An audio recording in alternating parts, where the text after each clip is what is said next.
Alors on n'a pas eu le temps de monter l'épuisette.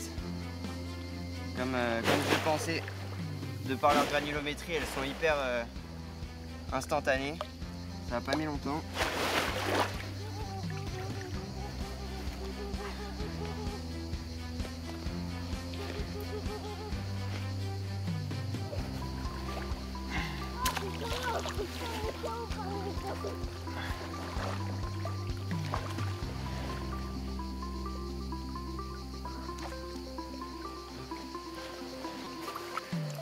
Une première belle commune de rivière pour commencer cette session.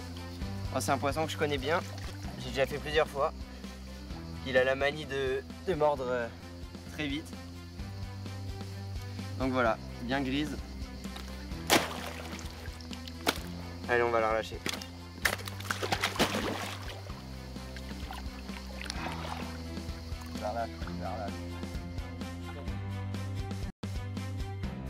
On vient de relâcher le premier poisson, même à pas. C'est reparti, direct. Ça vient de redérouler, regardez. Oh, incroyable. Oui, c'est incroyable.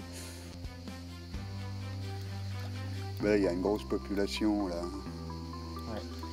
Et elles sont pas souvent pêchées, je crois. Ça vaut le coup. Hein. Oui. Ah bah oui, déjà ça, t'as rien que ça quoi. D'arriver de... On s'est tapé les ronces. J'ai pas envoyé une bouillette dans l'eau. Ah oui. Juste en single. Je te dis, il n'y a pas...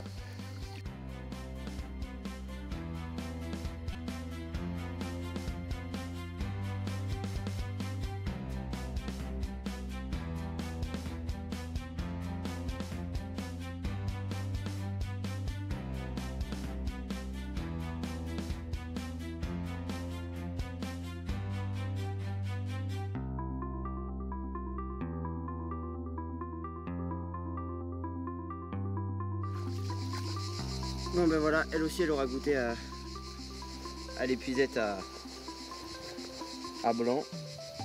Prise sur un bonhomme de neige, un Blowback Rig LCA. Un poisson plein d'écailles, en pleine santé.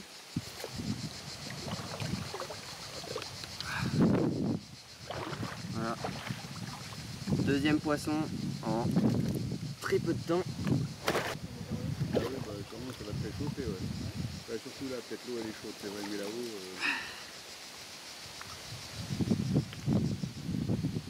Deuxième poisson. Pour ma première utilisation de l'Exodream.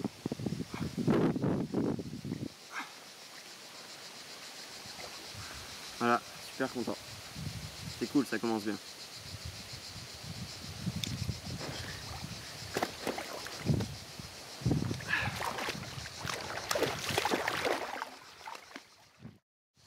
Alors l'Exodream, du coup, c'est une bouillette très blanche.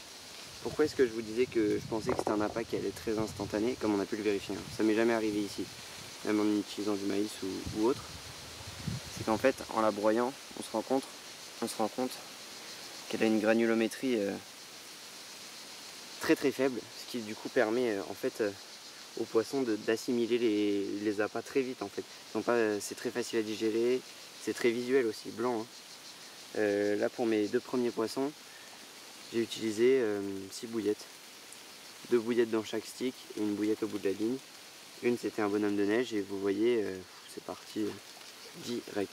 Donc là j'ai recalé les lignes et j'ai renvoyé 2 petites pelles de maïs avec du blé et disons 3-4 poignées d'Exodream au milieu parce que je pense que ça va se calmer un petit peu. Il faut que les poissons re-rentrent sur la nourriture. Voilà. Là, c'est les poissons les plus curieux qui se sont laissés intriguer le plus vite. Maintenant, voilà, j'espère que les poissons qui ont besoin de s'alimenter, peut-être un petit peu plus gros, vont venir mordre à mes montages. Voilà, donc je vous tiens informé de ça. De toute façon, j'espère qu'il y aura encore du départ en direct. Je sais ce que vous aimez. Et même moi, j'apprécie ça. Voilà, on espère que ça va continuer comme ça a commencé.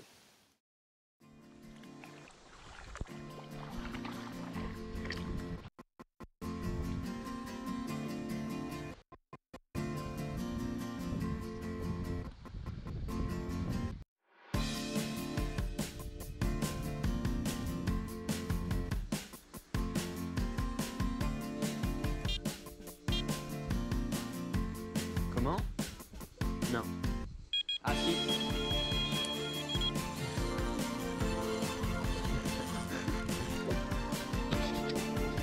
Oh, c'est parti comme ça.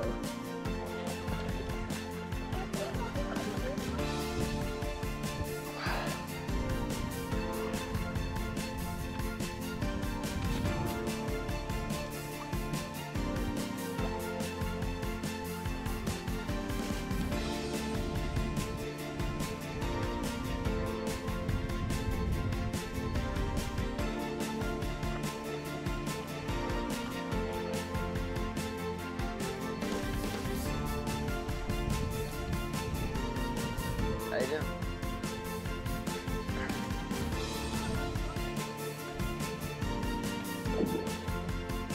Voilà, Lilou.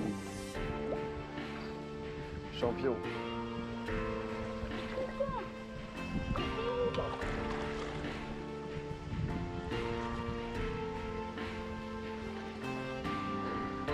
Ah, ça c'est une grosse commune.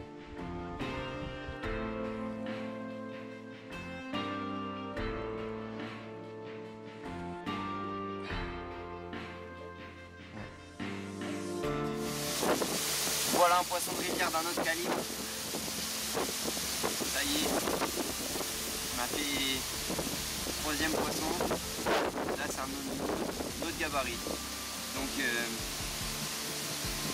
voilà, les Exodream pour l'instant elles me satisfont plutôt bien. Puisque voilà, j'ai eu une heure creuse là, et que mes cannes étaient mal placées, je suis allé la replacer entre les herbiers. Et on sort ce beau poisson d'entre les herbiers. Donc voilà, j'espère que vous m'entendrez malgré le vent. On va claquer 2-3 photos de ce poisson parce qu'il a du caractère. Et replacer une Exodream au milieu des herbiers pour essayer de faire la même en miroir. Allez, c'est parti.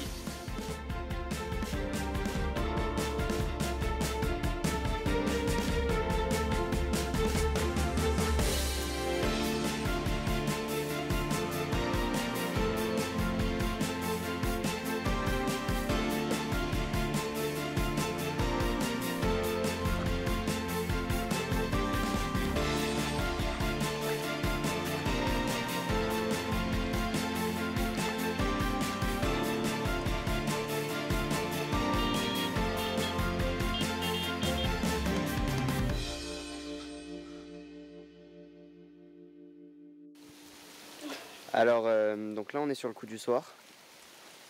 Je vais aller recaler mes 2 lignes pour la nuit. Ça s'est un petit peu calmé. Je pense que ça pêchait mal encore une fois parce qu'en fait mon bas de ligne de tout à l'heure je l'avais fait donc avec un hameçon 80 degrés en Bloba Creek sur un bonhomme de neige. Et j'avais pas mis de hook à linière ni de gaine thermo, ils avaient tendance à s'en mêler.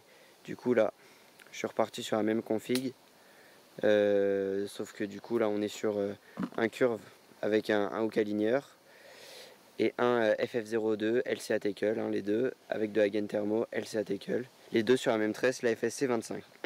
Donc on va aller déposer ça là-bas dans les herbiers en espérant qu'on fasse tout autant de poissons, tout autant de touches, et je vais aller caler une ou 2 cannes bonus sur des taches de gravier que j'ai trouvées en allant nager avec mon petit frère tout à l'heure. Voilà, donc je vous tiens informé de tout ça. On va s'atteler à ça, on va mettre un stick sur chaque canne en espérant que ça nous rapporte un poisson très vite.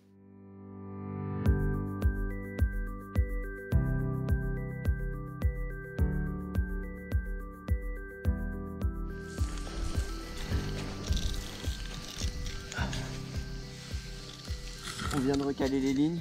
Comme je vous l'ai dit, j'allais les recaler. Ça n'a pas fait un pli. Un Milo, ça faisait combien de temps que ça pêchait? Même pas 2 secondes. Ça pêchait vraiment. Oui, toute cette année, je vous en ai pas vraiment parlé. Et du coup, je suis passé sur les cannes Quasar 15 chez Prologic en 10 pieds, 3,5 litres. Et je me suis rendu compte qu'elles m'ont vraiment. Elles me sont vraiment bien allées dans n'importe quel lieu que j'ai pu pratiquer. Encore une fois, ici, elles font le taf, elles sont assez puissantes pour brider des poissons comme ça. Et ouais, donc du coup, j'en suis vraiment très content, quoi.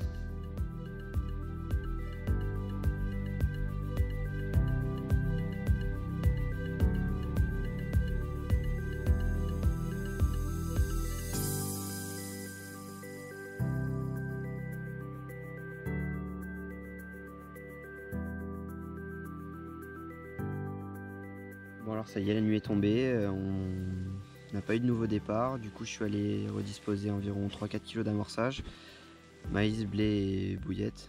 Donc voilà, je pense que c'est un peu naturel, on a déjà fait quand même 4 poissons depuis le début de la journée. Donc puisqu'on est sur des poissons sauvages qui n'ont pas l'habitude de se faire prendre, c'est peut-être un petit peu traumatisant de voir autant de déroule, de stress, etc. Donc je pense que ça va revenir dans la nuit. Voilà, je suis confiant et puis on va se laisser se faire emporter par le sommeil et puis en espérant qu'on se fasse réveiller par une déroule. Oh, allez, yes. On l'a eu, elle est dans l'épuisette. Alors il est à peu près 2h du matin, chose absolument incroyable. Je viens de refaire un poisson que j'ai fait dans l'après-midi. Regardez-moi ça. C'est pas du vent ce que je vous disais tout à l'heure.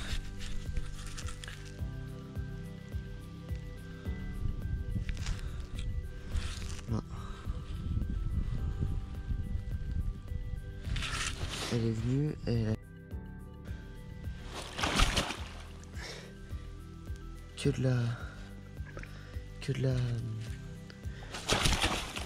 que de l'exodream, et c'est un poisson qu'on a fait tout à l'heure. C'est la grosse qu'on a fait tout à l'heure. Je vais vous montrer la piqûre. Je l'ai reconnue parce qu'elle a des sortes de verrues sur le nez. Regardez cette bouche. Ça c'est ma piqûre de maintenant. Ok.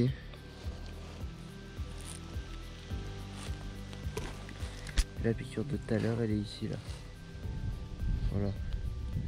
Un poisson doublé en moins de 24 heures. J'ai fait tout à l'heure à 16 h. Je le refais maintenant. Donc on va le relâcher, on va même pas le mettre en sac. On l'a déjà fait. Mais incroyable, incroyable l'efficacité des appâts. Incroyable.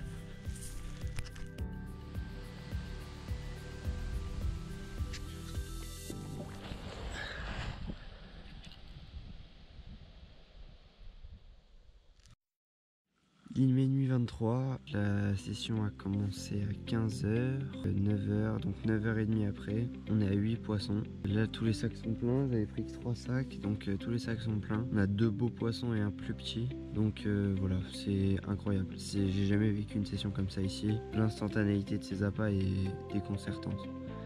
Je m'attendais pas du tout à ça. Je savais que ça allait être instantané mais pas à ce point-là. Là, on a des départs tout le temps. J'ai même relevé une canne là pour vous dire. Donc voilà, pour l'instant 7 sur 7 avec le TKL LCA, pareil ça bouge pas. Ça pique, ça reste piqué jusqu'à ce que ça rentre dans l'épuisette. Donc voilà, c'est nickel. On est à 8 poissons, il nous en manque plus que 2 et on sera à 10 départs, 10 poissons, ce serait parfait. Bon alors ça y est, j'ai été obligé de relever les cannes les unes après les autres tellement ça a déroulé. Voilà, je sais pas si vous voyez bien ici. J'ai plus de batterie sur l'appareil donc je peux pas zoomer. 2 sacs là, un là-bas. Donc il y a 2 poissons modestes et un plus beau poisson. Donc voilà, le taf est fait, hein. Franchement le taf est fait. On est entre, je sais plus si c'est 8 ou 9 poissons, dont un poisson, un gros poisson que j'ai doublé. C'est-à-dire que j'ai fait 2 fois sur la même session, au même appât, à 2 postes différents.